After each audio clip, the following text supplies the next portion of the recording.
Ahora sí.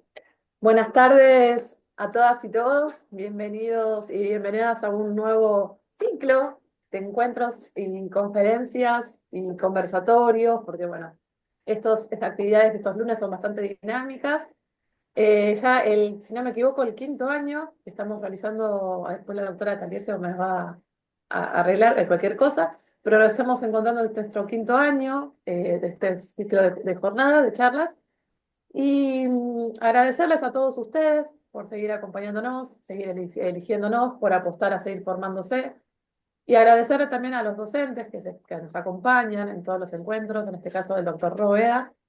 Y sin más preámbulo, porque tenemos que le quiero dar la palabra a nuestra directora del Instituto de Derecho de Familia, Alicia Taliercio, quien nos brindará unas palabras en el marco del Día Internacional de la Mujer, que fue el día sábado. Así que vamos a hacer una breve reflexión y luego comenzaremos con la jornada denominada Celeridad y eficacia de las resoluciones y sentencias en caso de familia a cargo del doctor Eduardo Roveda. Como si hay alguna persona que ingresó este año por primera vez o se conecta por primera vez, estas actividades desde la Secretaría de Extensión remiten certificados de asistencia, así que les vamos a pedir que cuando comparta en el chat un link de Google Form, ustedes completen con sus datos y en el transcurso de la semana les vamos a estar emitiendo el certificado de asistencia. Lo mismo con respecto al material que el doctor Eduardo Roveda va a dejar a disposición. Ustedes lo van a poder solicitar a través del mail donde se inscribieron. Si quieren hacer preguntas, podrán realizar al doctor, pero a través del chat, ya que por cuestiones de seguridad los micrófonos están bloqueados, así que se puede hacer consultas al doctor, pero siempre a través del chat. Sin más que decirles y agradecerles nuevamente a todos y todas por estar acá hoy. Queridísima directora del Instituto de Derecho de Familia, la doctora Alicia Taliercio. Feliz día, Alicia, quien ha ejercido muchísimos Gracias, años la magistratura, porque es el día de la jueza. Así que bueno, muchísimas muchísimas gracias, gracias. Alicia. Bueno, muchísimas gracias de todo corazón. Saben que estoy pasando un momento especial, pero con mucha garra y siguiendo para adelante con todas mis fuerzas. Y me atrevo por el equipo que tengo. Recién lo comentaba fuera del momento, la previa, y yo le agradezco muchísimo, muchísimo al doctor Fabio Arce, a Ariadna, a Emiliano, a, a Ezequiel, que siempre están dispuestos a dar una mano en todo sentido y gracias a esto así funciona nuestra querida facultad. Y también agradecerle muchísimo al doctor Eduardo Roveda porque simplemente con unos llamaditos, con unos intercambios, él siempre está dispuesto y eso nos llena el alma. Y especialmente agradecerles a todos y cada uno de ustedes que nos vienen acompañando, como dijo Ariadna, hace 5 años. Empezamos en el año 2020 y aquí seguimos firmes, firmes. Y esperemos que sea por muchos años más, siempre brindándonos a ustedes. Antes de pasarle la palabra y leer el currículum del queridísimo doctor Eduardo Ropeda, quiero recordar muy brevemente que este es un mes especial, el mes de la mujer. El 8 de marzo se ha declarado el Día Internacional de la Mujer. Y esto tiene un antecedente. Es una fecha no para celebrar, sino para recordar. Esto comienza hace mucho tiempo atrás, en el año 1857, fíjense ustedes, en parte en Rusia, en parte en Estados Unidos, en New York. Cuando mujeres empiezan a rebelar, era la época del industrialismo por los magros sueldos que pagaban, horas terribles de trabajo y por todo lo que era lamentablemente el trabajo infantil, fundamentalmente la de las niñas porque se empezó a ampliar la parte textil. En el año 1857 es cuando por primera vez se levanta un grupo de mujeres, pero rápidamente son maltratadas y nunca, por mucho tiempo, no se atrevieron a repetir esta historia. Hasta que en 1911 toman en New York una fábrica textil con la desgracia de que su dueño cierra las puertas de salida y no solo eso, sino que mis queridos prende fuego a la fábrica. En ella murieron 124 mujeres, la mayor 47 años, la menor 14. Recién en el año 1977, la Organización de las Naciones Unidas da esta fecha como una fecha para reflexionar, como una fecha clave para pensar en la igualdad, en alcanzar las mujeres exactamente los mismos derechos que los hombres y para que se respete la dignidad y la igualdad en general. Dicho esto, y disculpen esta pequeña introducción, pero me parecía importante, quiero pasar ya al currículum de nuestro querido doctor Eduardo Robel. Es abogado, profesor de grado y posgrado en varias universidades. Es ex relator del ministro de Corte de la provincia de Buenos Aires, como sabemos, autor de varios libros, y abogado adscripto en la Cámara de Apelación en lo Civil y Comercial de San Martín. Hoy nos va a hablar de un tema que nos pareció realmente trascendente: celeridad y eficacia en las sentencias en los casos de familia. Eduardo, bienvenido, gracias por estar y todo este auditorio es tuyo. Te escuchamos con mucha atención.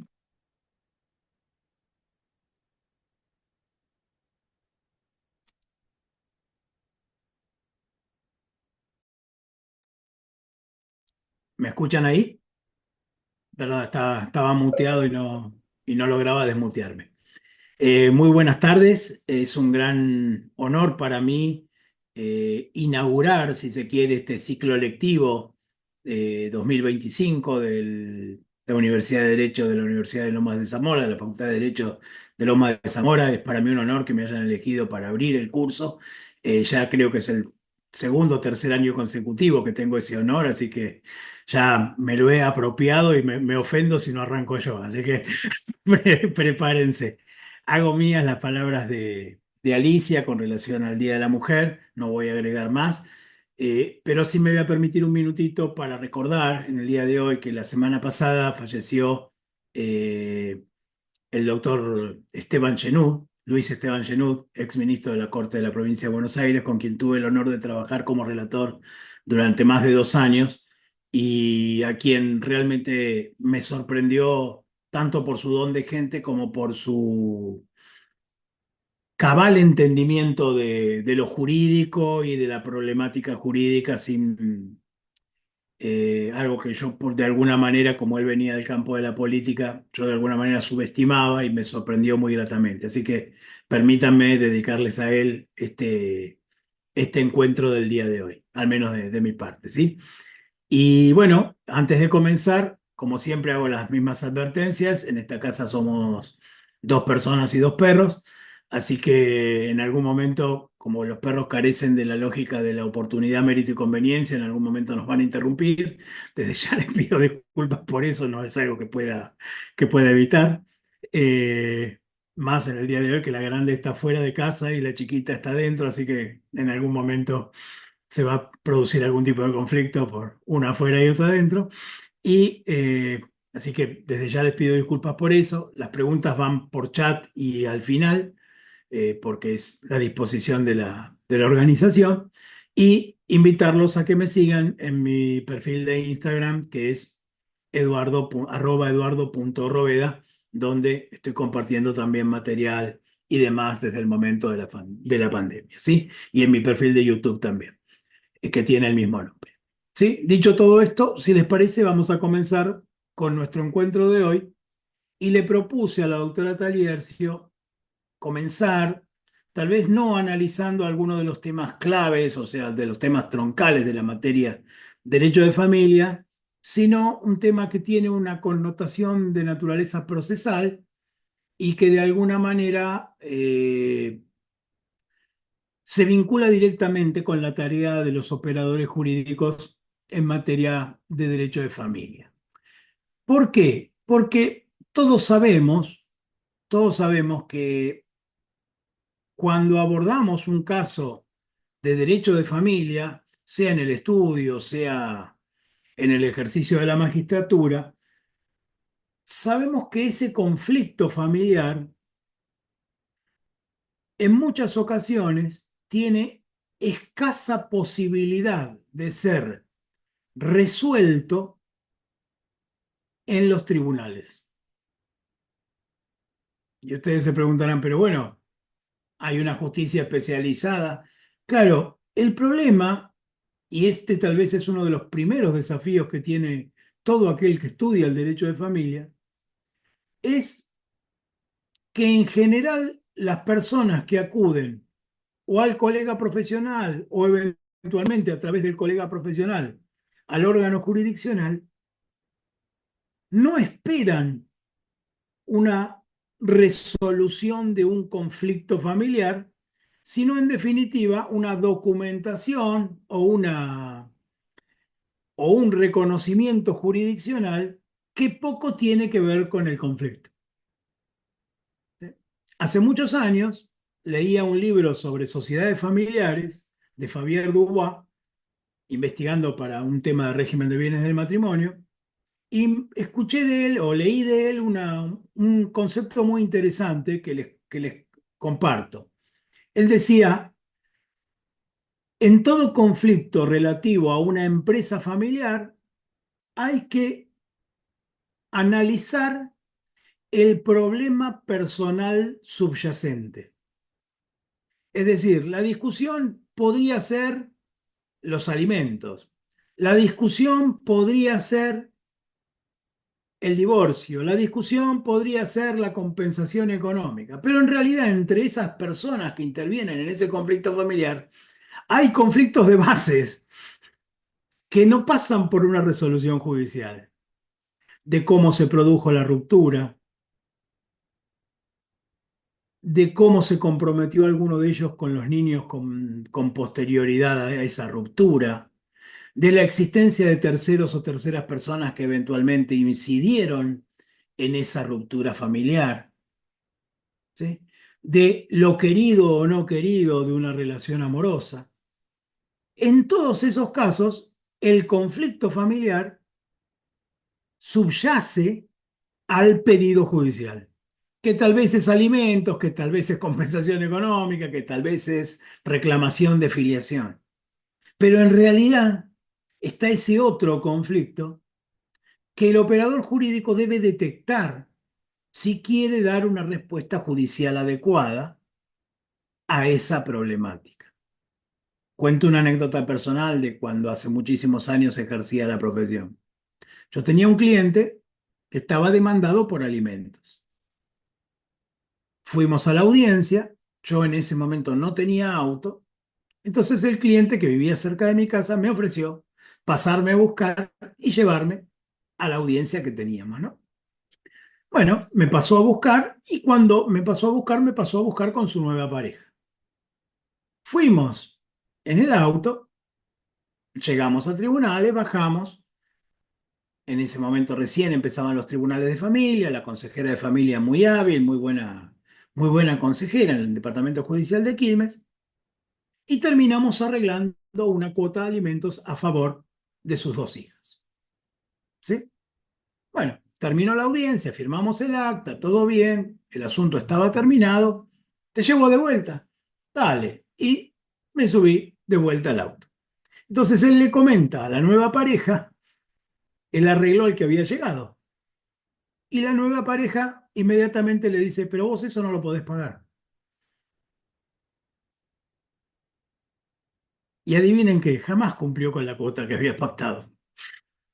Porque la incidencia de esa opinión era en ese conflicto familiar más importante que lo que las partes podrían arreglar. Uno de esas cosas aprende o se da cuenta que en realidad tal vez debía haberle invitado a ella que permanezca en la audiencia o esté afuera, aunque más no sea, a los efectos de poder consultarle qué era lo que él podía pagar de acuerdo a su criterio, o yo como abogado haberle preguntado de antes, mira, ¿cuánto te parece que este hombre puede ofrecer? Porque evidentemente él era incapaz de hacer una propuesta eh, sobre el tema. De manera tal que la justicia familiar no tiene, como en el ámbito civil y comercial o como en el ámbito contencioso administrativo, la función de resolver un conflicto. Es más bien una justicia de naturaleza de acompañamiento, donde se, de alguna manera, acompaña a esa familia a transitar su crisis familiar y llegar, si se puede, a un buen puerto sobre esa cuestión. Entonces, entonces, en muchas ocasiones, cuando la justicia no acompaña, se produce, si se quiere, el tema que he decidido abordar en el día de hoy, que es la percepción que tienen los judiciables o las personas que recurren al Poder Judicial de que su caso particular no ha sido suficientemente atendido, sea desde el punto de vista de la celeridad, ¿sí? O sea, desde la velocidad con el que el caso se ha resuelto, sea desde el punto de vista, tal vez más importante, de la efectividad de lo resuelto. Y cuando digo efectividad de lo resuelto, digo el cumplimiento de la manda judicial. ¿Sí? ¿De qué sirve una sentencia florida, ¿sí? Muy bien fundamentada, con largos párrafos dedicados a la doctrina y a la jurisprudencia, si luego esa sentencia no va a ser cumplida por las partes? ¿Para qué sirve? ¿Para qué le sirve a la parte? No le sirve para nada. ¿Sí? Y de eso se trata de alguna manera la conferencia de hoy. ¿Sí? De eso vamos a hablar en la conferencia de hoy.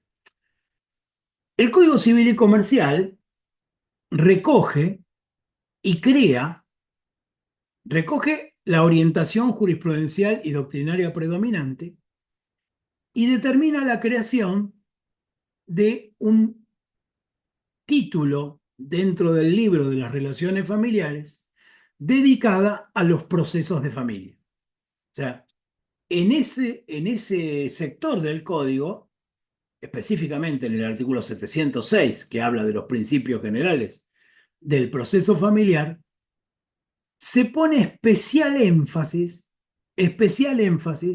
en los denominados principios generales del proceso familiar, entendiendo los autores del código que sin asegurar la existencia de esos principios en el texto legal, ellos luego no iban a tener correlato en las innovaciones que se estaban realizando con relación a las instituciones de derecho de familia. Y es por eso la inclusión de este título, que pone, entiendo yo, especial énfasis, y relacionado con el tema de hoy, en lo que denominamos tutela judicial efectiva. Saben ustedes que efectiva y eficacia son sinónimos en el diccionario de la Real Academia Española. ¿Y qué se entiende por la tutela judicial efectiva? Bueno, aquí en materia procesal podemos desarrollar 4 conceptos. Ser oído con las debidas garantías, poder ir ante el juez, demandar, traslado de demanda, defenderse, producir prueba. Que el proceso se desarrolle en un tiempo razonable, dice la Convención Americana de los Derechos Humanos, que sea juzgado por un tribunal competente, independiente, imparcial, y agrega el Código Civil y Comercial, especializado, y fundamentalmente que la sentencia pueda ser cumplida. O sea que, de alguna manera, me quiero detener en estos 2 aspectos, de los 4 que nombré, en 2 de ellos. El primero, que el proceso se desarrolle en un tiempo razonable. El segundo, que la sentencia que se dicte en ese proceso dictado en un tiempo razonable tenga capacidad de ser cumplida, o sea posible de ser cumplida. En ese contexto, la Corte Suprema de Justicia de la Nación tiene dicho, ya desde el año 2011, lo siguiente: una moderna concepción del proceso exige poner el acento en el valor eficacia de la función jurisdiccional y en el carácter instrumental de las normas procesales, en el sentido de que su finalidad radica en hacer efectivos los derechos sustanciales cuya protección se requiere. Y en ese marco de actuación, las medidas de la naturaleza solicitada se presentan como una de las vías aptas durante el trámite del juicio para asegurar el adecuado servicio de justicia y evitar el riesgo de una sentencia favorable, pero ineficaz por tardía. ¿Sí? Aquí aparecen, si se quiere, los dos elementos de los que estamos hablando: tiempo y eficacia, en necesidad de cumplimiento. ¿Sí? Muy bien. En cuanto al tiempo, el Código Civil y Comercial desarrolla, si se quiere, la cuestión tiempo desde dos puntos de vista. Por un lado, por el principio de economía procesal, ¿sí? Y por otro lado, por el principio de oficiosidad. En cuanto al principio de economía procesal, él puede desarrollarse, si se quiere, en tres posibilidades. Primero, que a partir de la oficiosidad, el juez le puede dar al proceso un ritmo aún ante la inacción de las partes. Obviamente, esto no funciona en cuestiones puramente patrimoniales, donde el juez no le puede dar un impulso a una compensación económica o a la división de la comunidad de ganancias. Pero sí, a procesos que tengan que ver con la responsabilidad parental, con la vinculación con los hijos, con el trámite del divorcio propiamente dicho, con la atribución del hogar, etcétera, etcétera, etcétera. Ese principio de oficiosidad le permite a los tribunales mover el expediente o, si se quiere, acelerarlo en cuanto al tiempo. Obviamente, eso también supone las facultades para eventualmente abreviar algunos plazos, ¿sí? Cuando ellos sean demasiado largos. Por ejemplo, el plazo que eventualmente tenga un perito para presentar una pericia determinada. Y conjuntamente con ello, lo que se llama acumulación de audiencias y actos procesales. Tratar de que si se cita a las partes a una audiencia, en esa citación sea lo suficientemente amplia para que las partes puedan avanzar, no solo en una eventual conciliación, sino también la realización de la mayor cantidad de actos procesales en ese punto. Hasta aquí la doctrina. En la práctica también se advierte mucho que en muchas ocasiones los tribunales solemos responder, me hago cargo de esto, en ocurra por la vía que corresponda. Sí, esto de es un clásico tribunalicio, que lo ocurra por la vía que corresponde. Yo lo que trato de hacer en mi trabajo es señalar la vía que corresponde. O sea, no dejar al colega en qué me habrán querido decir, sino de alguna manera tratar de indicarle el camino de cuál es esa vía que corresponde. Y en segundo lugar, y esto también es interesante, al menos yo lo considero interesante, que no hacer audiencias al solo efecto conciliatorio. ¿Sí? ¿Por qué? Porque el tiempo que lleva la notificación de estas audiencias, etcétera, etcétera, etcétera, y la frustración del acuerdo es un tiempo de proceso enorme que se pierde. ¿Sí? Entonces, muchas veces es conveniente no citar exclusivamente a una audiencia conciliatoria, sino también citar a testigos, citar a absolución de posesiones, citar a los peritos, o sea, hacer una audiencia más amplia, porque en la solo intento de conciliación, en muchas ocasiones, esto resulta en una pérdida de tiempo. En cuanto a la celeridad, me quiero detener en dos aspectos que son importantes a mi entender. Por un lado, y ya que estamos hablando de tutela judicial efectiva, de la tutela cautelar y de la tutela autosatisfactiva. O a veces también la tutela anticipatoria. Me explico. En muchas ocasiones es necesario asegurar durante el transcurso del proceso determinados bienes o situaciones a los efectos de que la sentencia no se torne irrisoria o imposible de cumplir. A eso lo llamamos tutela cautelar, ¿sí? O, para decirlo más fácilmente, medidas cautelares. En materia de derecho de familia, los artículos 720 y 721 del Código Civil y Comercial, 721 y 722, perdón, regulan las medidas cautelares tanto desde el punto de vista personal como desde el punto de vista patrimonial. Pero el Código también nos da herramientas de tutela anticipatoria. Un ejemplo de la tutela anticipatoria son los alimentos provisorios. El artículo 544 del Código Civil y Comercial permite a que aquel quien reclama alimentos solicitar la jurisprudencia la llama medida cautelar, pero en realidad es una medida de naturaleza anticipatoria o adelanto de jurisdicción, una cuota de alimentos provisorios a ser pagados durante el desarrollo del proceso. Esa tutela anticipatoria, esa tutela anticipatoria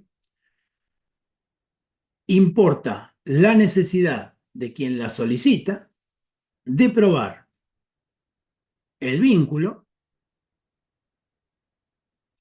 Si se trata de menores de edad, no hace falta probar las necesidades. Si ya se trata de mayores de edad, sí hay que probar ese estado de necesidad.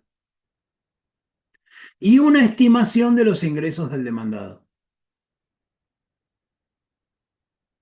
Con esos tres requisitos, el juez está en condiciones de fijar unos alimentos provisorios a resultas del juicio principal. Esto no es más, como les decía, que una tutela anticipatoria. El otro tipo de tutela que atañe al factor tiempo es la tutela a la que llamaremos autosatisfactiva y que en general se presenta en los casos de violencia familiar o de género, donde ese proceso especial previsto por la ley la 12.569 en la provincia de Buenos Aires, la 24.417 en Nación y la 26.485 en cuanto a la protección integral de la mujer, en general se agota en la cesación de la situación de violencia. Y el resto de los conflictos, familiares o no, que tengan entre las partes, deberán sí ocurrir por la vía que corresponda, permítanme el término. ¿Se entiende? Ese proceso de violencia familiar se agota en la medida de restricción que hace cesar la violencia, con más o menos efectividad por los lamentables casos que todos conocemos que suceden en nuestra sociedad. Aquí aquí se torna imperativo que las personas que reciben esa denuncia de violencia familiar o de género crean en la víctima y eventualmente operen en consecuencia. En los últimos meses, par de años le diría además, se ha puesto medio de moda hablar de las falsas denuncias y demás en materia de violencia o la mala utilización de la herramienta. Yo creo que sí, que hay colegas que no utilizan correctamente la herramienta. No me voy a hacer el tonto en ese punto. Ahora, eso no me impide presumir la veracidad de lo denunciado y en todo caso sancionar a quien ha utilizado mal la herramienta, pero siempre, como digo, tomando las medidas al menos preventivas. Está claro que esta tutela autosatisfactiva no puede extenderse ilimitadamente. ¿Sí? La decisión de restringir el contacto de un hijo con su progenitor o progenitora es una decisión que no puede renovarse en el marco de violencia familiar o de género de manera indefinida. Allí sí el juez debe de oficio instar a las partes a que inicien los juicios correspondientes tendientes a determinar quién tendrá el cuidado personal de ese niño, sea unilateral o bilateral, y eventualmente los derechos de comunicación con el otro. ¿Sí? En muchas ocasiones, y esto sí genera situaciones de mucha injusticia, este tipo de medidas se prorroga indefinidamente y se pierde ese contacto entre un hijo y su progenitor, por ejemplo, y eso, luego vamos a hablar de eso específicamente, es muy difícil de revertir en el tiempo. Muy bien. Ahora bien, les decía que así como tenemos medidas tendientes a acelerar los tiempos del proceso y o eventualmente asegurar el cumplimiento de la sentencia, esa vendría a ser la segunda parte de nuestro encuentro. ¿Cómo asegurar el cumplimiento de las resoluciones judiciales? O cómo alcanzar esa posibilidad de cumplir con las resoluciones judiciales. Y aquí, estadísticamente hablando, puede decirse que hay un creciente número de resoluciones judiciales desobedecidas. ¿Sí? Es decir, se dictan sentencias judiciales, se condena el alimento, pero el alimento no se paga. Se resuelve el cuidado personal compartido con determinadas características y uno de los progenitores no puede tener contacto personal con sus hijos. Y esto de alguna manera es para los profesionales del derecho, en cualquier ámbito donde nos desempeñemos, es lo más frustrante de nuestra profesión.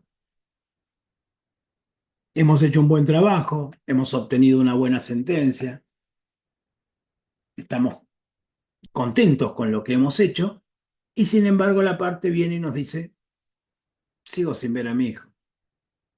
No, pero mira, acá tenemos la sentencia, sí, pero llego y la madre me dice que está enfermo, llego y la madre me dice que tiene un cumpleaños, llego y la madre me dice tal cosa. O sea, y esas intimaciones se van acumulando sin cumplimiento.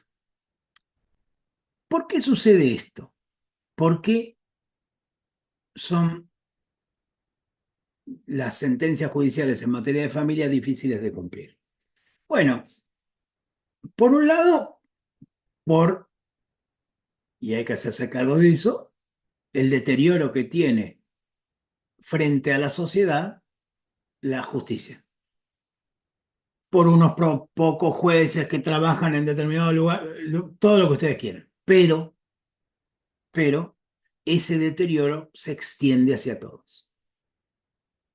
Segundo, porque en alguna oportunidad se lo escuché decir a Lorenzetti. Lamentablemente y culturalmente, la ley o una sentencia en la Argentina es una sugerencia, no no una obligación que hay que cumplir, sino una sugerencia que nos queda para los pobres mortales, y esto lo dice uno de los miembros de la Corte, pero bueno, yo se lo escuché decir a Lorenzetti, a mí no me engaña, no lo escuché. Y tercero, y he aquí el punto que quiero desarrollar, que todo el proceso de ejecución de sentencia previsto en los códigos procesales está pensado para el proceso civil y comercial. No hay normas específicas dentro del Código de Procedimiento, al menos en Nación y en el ámbito de la provincia de Buenos Aires, que son los que más conozco, que establezcan formas de forzar el cumplimiento en los casos en el cual la obligación que establece la sentencia es una obligación de hacer o no hacer. Obligo a que el progenitor vea al niño 2 veces por semana de tal hora a tal hora. Y el progenitor no viene a buscarlo. ¿Cómo hago desde el Poder Judicial o desde el colega profesional que asesora a esa, en este caso, mujer, para que eso se cumpla? No paga los alimentos en tiempo y en forma. ¿Cómo hago para que eso se cumpla? ¿Sí? Esta falla que tiene el sistema, al no tener un procedimiento previsto para las ejecuciones de obligaciones de naturaleza personal, es en la mayoría de los casos lo que hace fracasar el cumplimiento de esas sentencias. En materia de alimentos, hay 2 artículos en el Código Civil y Comercial que pueden ser de gran ayuda. Uno es el 552, que establece la posibilidad de establecer una multa al deudor alimentario incumplidor. ¿Sí? Amén de la tasa más alta que cobren los bancos, que es la tasa de tarjeta o la tasa activa.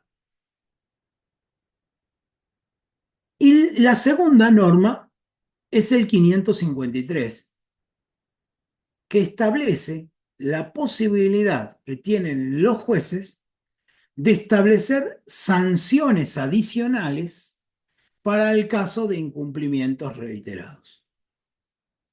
¿Cuáles son esas sanciones adicionales?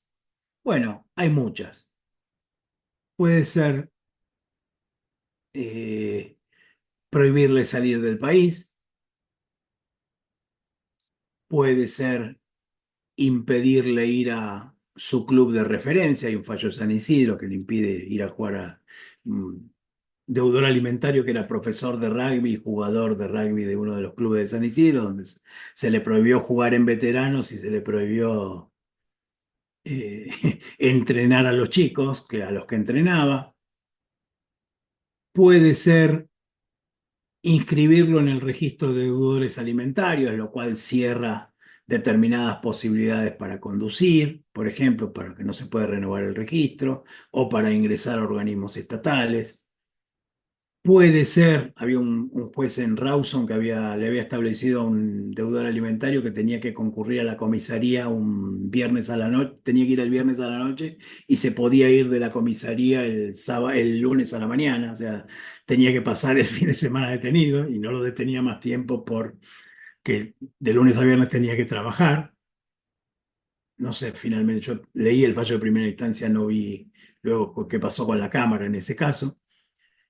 Hay un fallo de Córdoba muy interesante que prohíbe ir a la cancha, o sea, prohíbe ir a ver a Talleres en ese caso, ¿sí? Que son casos en los cuales el juez los jueces establecen algún tipo de medidas relativas a esos incumplimientos o sanciones, además de las astreinte que son las tradicionales.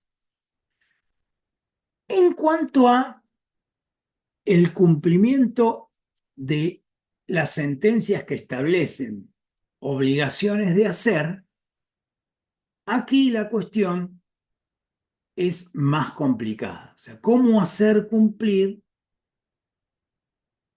una obligación de hacer o de no hacer?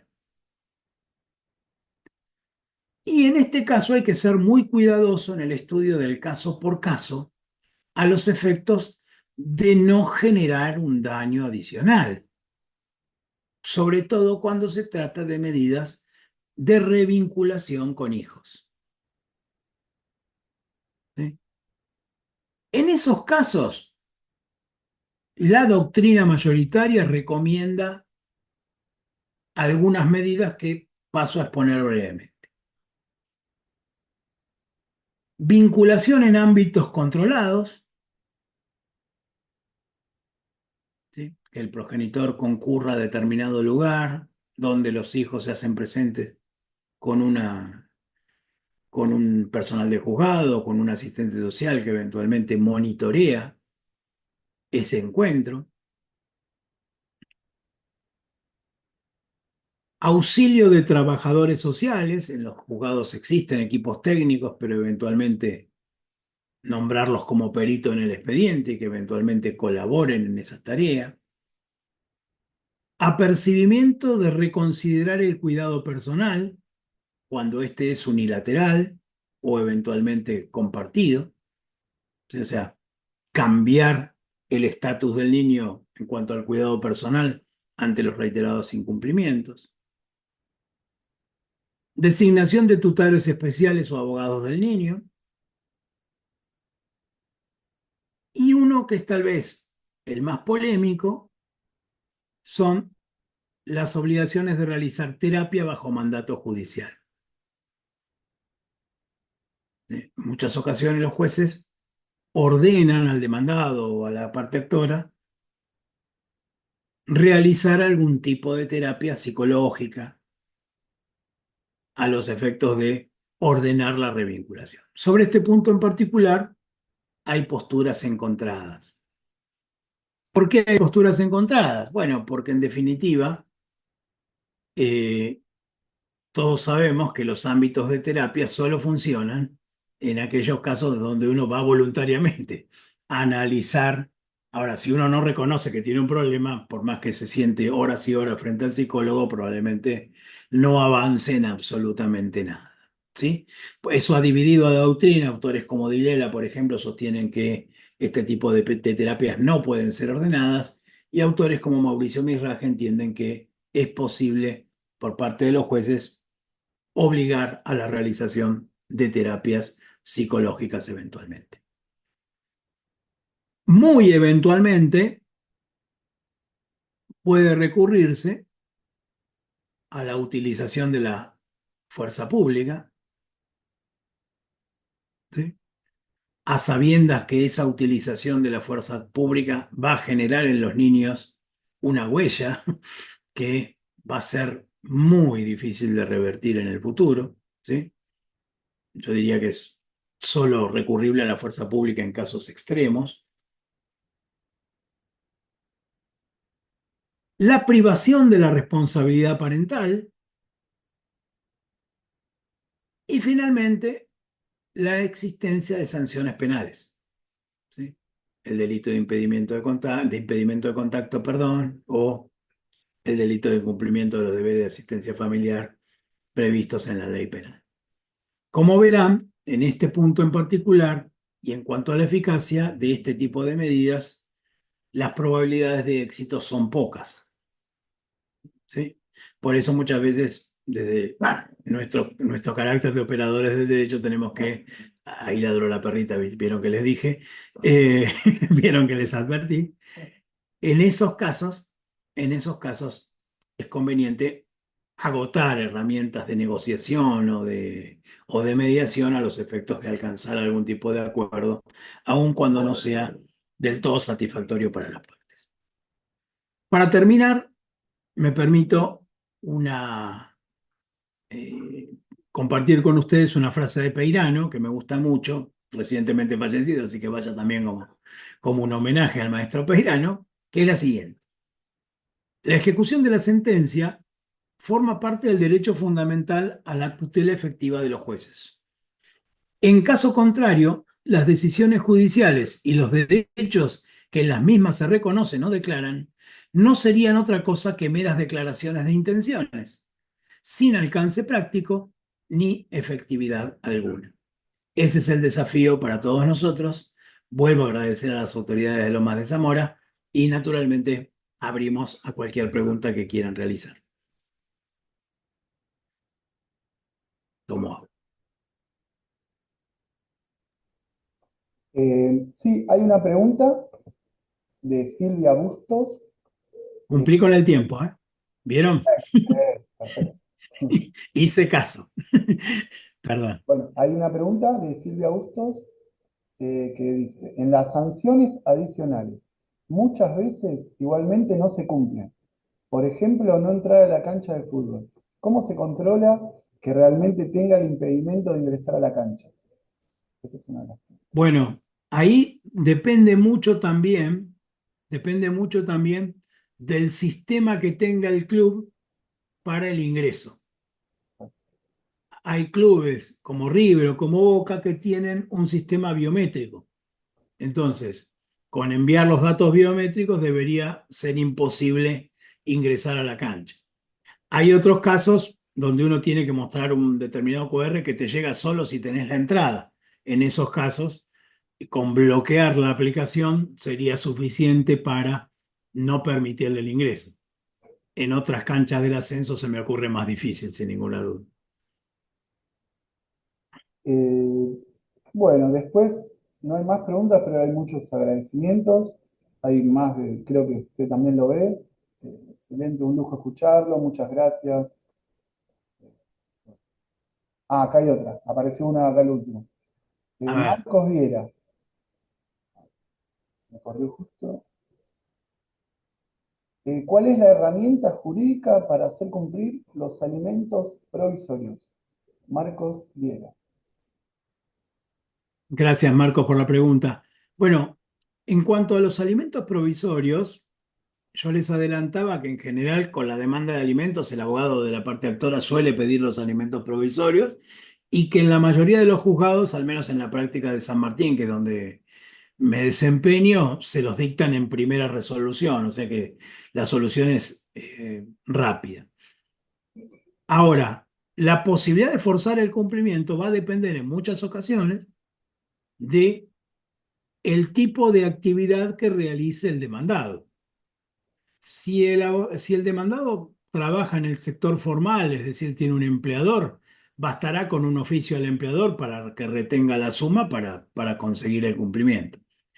El mayor problema se da cuando el demandado se desarrolla o en el ámbito informal o de manera independiente, donde es difícil ver de dónde le ingresa o no le ingresa dinero. En esos casos yo les diría que tanto en el caso de los provisorios como los definitivos, lograr el cumplimiento es algo realmente muy difícil. A veces, sobre todo, no solo tiene que ver con el propio demandado, sino muchas veces con los colegas que eventualmente tenemos que enfrentar en ese tipo de juicios. ¿Sí? ¿Por qué? Porque muchos escudándose en esa dificultad de cobro, u ofrecen una cifra irrisoria o sugieren no cumplir. Yo siempre le digo a mis alumnos que muchas veces los clientes vienen al estudio y dicen, bueno, yo voy a pagar lo que me diga el juez. Pero amigo, usted no sabe cuánto necesitan sus hijos. Se lo tiene que decir el juez que usted, lo que sus hijos necesitan, lo que usted es capaz de darle. ¿Sí? En muchas ocasiones es el abogado como integrante del sistema de justicia quien debe asesorar correctamente y marcar la inconveniencia de ese incumplimiento o el daño que le va a generar a sus hijos con esos incumplimientos. Sí, eso es lamentablemente, eh, como les decía hace un rato, muchas veces la sentencia, en tanto ley para las partes, es una mera sugerencia y hay gente que no está dispuesta a cumplir. Bueno, leemos una más de Luis Vélez, dada su experiencia, ¿cuáles son los problemas más comunes en la familia? Y si incide mucho los casos de violencia en la familia. Sí, la violencia es un hecho social multicausal y que corta a la sociedad en todas sus capas. O sea, es un problema de gente de mucho dinero, de gente de poco dinero, de gente con mucho estudio, de gente con poco estudio, etcétera, etcétera, etcétera. Es decir, yo creo que ese es digamos, el problema más grave que tenemos. Eh, y el otro problema que yo veo como un problema de derecho de familia está relacionado con los límites sobre todo en el tema de los adolescentes. O sea, el cumplimiento de determinadas pautas de estudio, rendimiento, acceso al alcohol, etcétera, etcétera, etcétera, son, creo yo, factores que van a la larga a traerle problemas a toda la sociedad. ¿Sí? Esto de el último primer día y que está bueno llegar borracho al colegio el primer día de clase y demás, son como cosas que no, realmente entiendo que es muy difícil, entiendo que todos toman, entiendo que todo eso lo entiendo, pero en algún lugar como progenitores tenemos que hacernos fuertes y decir, bueno, esto no. Esto no es bueno, esto no te va a dar ningún buen resultado, esto no es bueno a largo plazo y demás. ¿Sí? Hace poco, les cuento una anécdota personal. Eh, Hace poco, en una universidad en donde doy clase, una universidad privada, eh, un alumno nos cuestionó su bochazo. O sea, lo habíamos bochado y nos cuestionó su bochazo. Vieron que es esto como es. Si me saco un 10 me lo saco yo, si me bochan me lo puso el profesor. O sea, no es mío, ¿no? La particularidad del caso es que el alumno fue a ver al decano de la facultad con la madre, un pibe de 23 años, estudiante de abogacía, derecho de familia, o sea, bastante avanzadito, el joven, ¿sí? Con la madre. La madre miró el video porque teníamos grabada el examen y obviamente mirá el papelón que me haces pasar. Ahora, en realidad, el papelón es que ella haya ido. Sí, que ese chico, ese joven haya llegado a los 23 años sin el mínimo, no sé, sentido de decir, che, estoy en la facultad, no puedo ir con mi mamá a reclamar una nota. ¿Sí? Pero bueno, eso es algo de todos los días que tiene que ver con, no logro que mis alumnos no me digan profe, chicos de 20 y pico de años, no lo logro. Y se los digo en la primera clase. Y siempre les digo, uno no puede llegar a una audiencia y decirle al juez, che, ve ese, ¿qué onda con este expediente? O, hola, doc, ¿cómo anda? ¿Sí? ¿Y dónde se lo tienen que aprender? En la facultad. Y no hay caso. O vienen de ojotas a rendir, cosas que son muy difíciles de revertir en el ámbito universitario, pero que yo entiendo que son en este momento los principales problemas de la responsabilidad parental. Ese poner límites, que no significa enfrentar al niño, simplemente es decirle hasta acá, y que a la larga te lo van a agradecer. ¿Sí? Hace muchos años, yo ya tengo hijos grandes, eh, Matías, mi hijo más chico, vino, le faltaba un año para terminar inglés. Tenía 14, 15 años y tenía el último año que era la preparación para rendir el First Certificate. ¿Sí? Bueno, quiero abandonar inglés. No, porque a esa hora tengo fulbito con los amigos y entonces. Y la verdad fue a las patadas el último año inglés. Porque no podía. Y después aplicó para un trabajo en el exterior y ese fue certificado y le consiguió el trabajo. Sí, muchos años después. Pero lo suficiente para decir, ¿viste? ¿Viste que tenía razón? Mandaste inglés. Yo sigo estudiando con el Duolingo, así que imagínense, porque yo también dejé a los 15 y nadie me dijo nada. ¿Sí? Muy bien, yo termino aquí por hoy. Si hay alguna pregunta más, Esas fueron todas las preguntas. Le- muchísimas gracias entonces. Un Vale. placer volvernos a encontrar. Muchas gracias de vuelta a Alicia, Ariadna y toda la gente de la organización que siempre piensan en mí. Es un gran honor. Y bueno, esperemos vernos alguna otra vez este año o el año que viene para inaugurar el ciclo. ¿Sí? Muchas gracias. Gracias, gracias infinitas, querido Eduardo. Por supuesto, siempre con claridad enorme, que hace despertar conciencia, hacer un montón de cosas. Así que, por supuesto, te vamos a seguir invitando este año y el año que viene también. Pero este año te vamos a volver a invitar. Perdón, Gracias, Eduardo. y un Gracias, agradecimiento especial a algunos de mis compañeros de cámara que me escuchan toda la semana y han venido a escucharme, así que muchas gracias. gracias infinitas. Bueno, y Me bancan como toda la semana y encima me vienen a escuchar acá. Muchas gracias. Bueno, como hago todos los lunes, los invito para el próximo lunes con otro disertante de lujo, el queridísimo doctor Marcos Córdoba, que, bueno, ustedes saben, es una persona que también nos viene acompañando desde hace muchos años y que también cada vez que lo solicito está presto a poder llevar adelante la charla. El próximo lunes es la comprensión en estos 10 años que se están por cumplir ahora, en agosto, de la creación del nuevo Código Civil y Comercial, es la comprensión del nivel de derecho de familia. ¿Qué está pasando en la práctica? ¿Cuál es en realidad la eficacia de lo que dice el código y de lo que se aplica? Les agradezco infinitamente la presencia de todo corazón. Nos reencontramos, si Dios quiere, el próximo lunes, como siempre, a las 16 horas. Un beso enorme desde mi corazón para todos y cada uno de ustedes.